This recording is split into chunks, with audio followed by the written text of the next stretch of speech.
Кыргыз тили. Саламатсыздарбы достор? Сиздер менен мен Мерим Момбековна. Темасы ым мүчөсү үй бүлө. Бүлө. Апа, мама, ата, папа. Бөбөк, ребенок. Карындаш. Это сестренка, старший брат. Байке. Брат, старший брат байке. Карындаш. Карындаш это сестренка у старшего брата. Эже сестра, а сиңди младшая сестренка у старшей сестры. Чоң эне бабушка, папина мама. Чоң ата дедушка, папина папа. Тайата дедушка, мамина папа. Тайене бабушка, мамина мама. Значит, мамина мама называется тайене, а папина мама чоң эне. Мамина папа таята, а папина папа чоң ата. Менин, мой. На русском языке мой дедушка, мой брат, моя сестренка. Обязательно слово мой обязательно говорим. А на кыргызском языке, кроме слова менин, мой, мы после корень окончания прибавляем. Им, им. И еще просто м. Менин карындашым.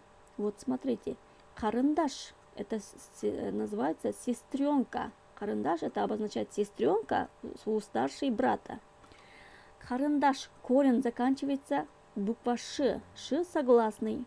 Если корень заканчивается согласными, окончание полный вариант мы прибавляем им, им.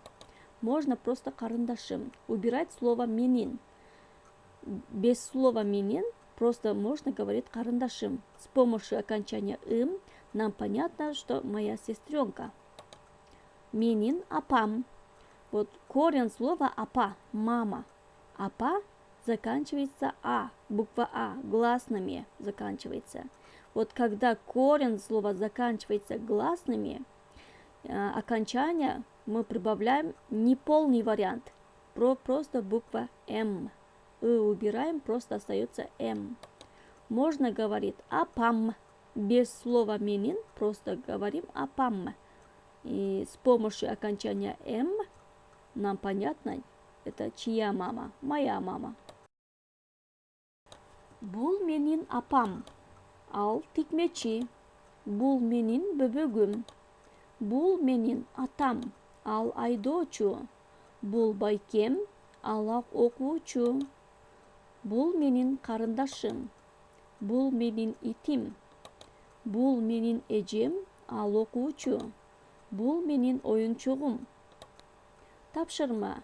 Менин үй бүлөм деген темада текст жазабыз. Пишем текст по тему менин үй бүлөм. Моя семья. Атам Ахмат. Ал дарыгер. Моя папа Ахмат. Мой отец Ахмат. Он врач. Апам. Дальше вы сами составите текст. Менин деген сөздің маанисин түшүнөбүз. Жана жазабыз буларды дептерибизге. Им, им мүчөлөрүн жана м мүчөсүн жаттайбыз. Да калыңыздар.